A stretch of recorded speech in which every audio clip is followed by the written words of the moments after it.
dengan saya, Bu Ariska, dalam pembelajaran Bahasa Indonesia. Nah, sebelum kita mulai pembelajaran ini, marilah kita berdoa terlebih dahulu. Bismillahirrahmanirrahim.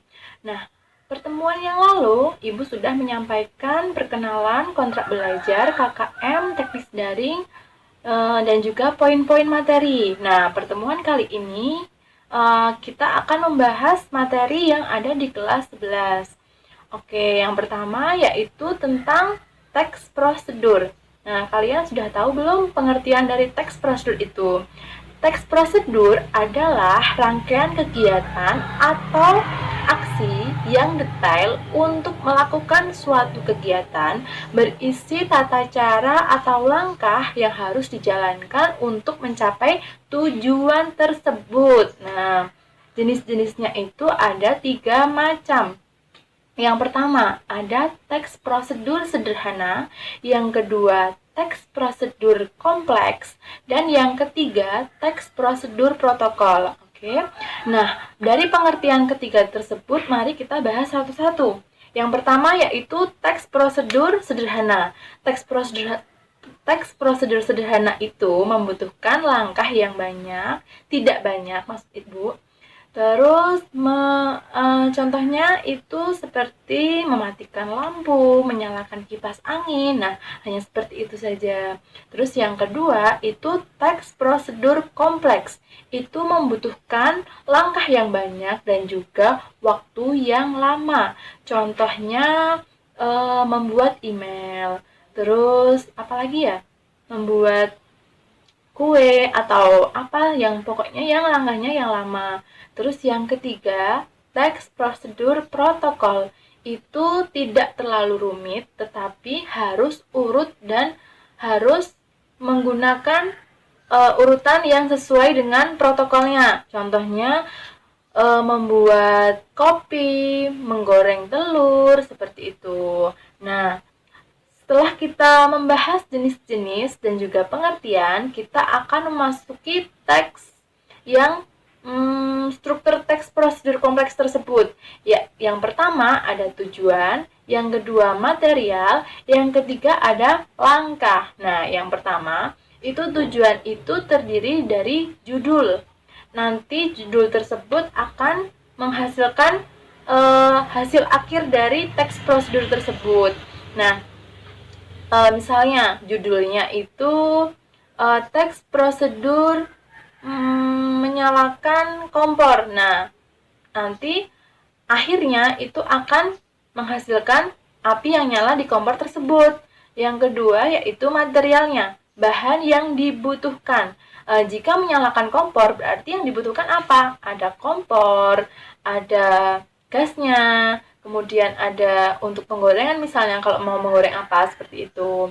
Terus yang ketiga, langkah. Langkah itu yang harus dilewati saat membuat teks tersebut. Jadi kita sudah membahas pengertian, kemudian jenisnya, kemudian struktur teks prosedur. Nah, kita kemudian sekarang akan membahas tentang kaidah kebahasaan teks prosedur tersebut. Yang pertama, itu ada konjungsi atau penghubung. Misalnya selanjutnya, kemudian, setelah itu, kemudian apalagi ya? Pokoknya kata yang menghubungkan dari kalimat pertama ke kalimat berikutnya.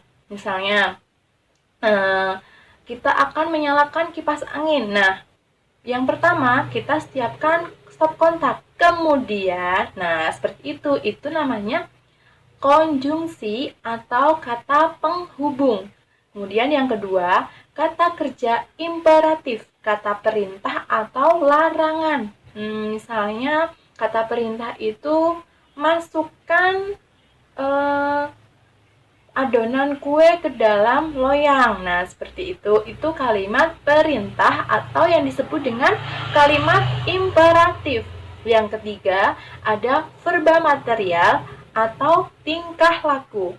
Nah, itu adalah tindakan fisik seseorang yang menyuruh. Ya, sama aja untuk memerintahkan, tetapi lebih ke kata verba material.